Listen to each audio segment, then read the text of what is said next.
দেখো আজকে 2 কিলো ঝিঙে এনেছে। ঝিঙে এনে বলছে ঝিঙে পোস্ত খাবে। গরমে ডাল দিয়ে ঝিঙে পোস্ত খেতে একটু লেবু দিয়ে খুব ভালো লাগবে। কিন্তু তাই বলে 2 কিলো ঝিঙে, এই ঝিঙেটার সাইজটা দেখুন, এক একটা ঝিঙে। যাক, এগুলো আমি ছাল ছাড়িয়ে নিই, তারপরে দেখি কী করা যায়।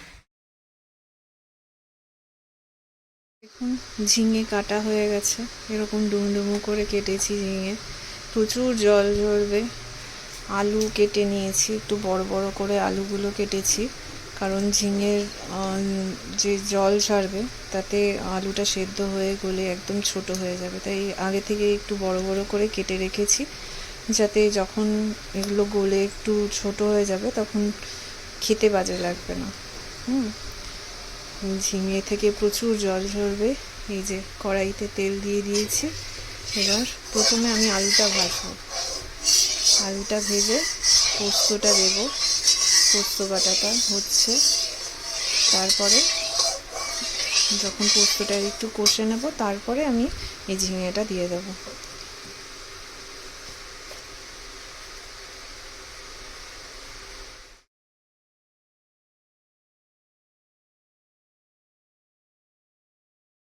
আলুটা ভাজা ভাজা হয়ে গেছে। এবারে আমি এই যে পোস্ত বাটাটা এটা দিয়ে দেবো।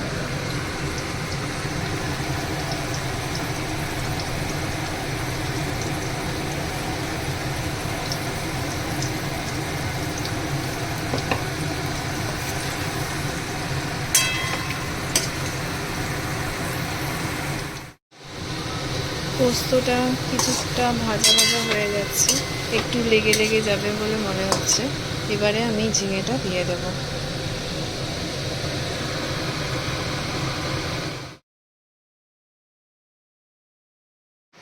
দেখুন, এক কড়াই মতো হয়েছে ঝিঙে। শুকিয়ে কইটুকানি হয়ে যাবে, হয়ে গেলে দেখা যায়, বুঝতে পারবেন। অবস্থা দেখুন, ঝিঙে থেকে জল ঝেড়ে কি অবস্থা হয়েছে।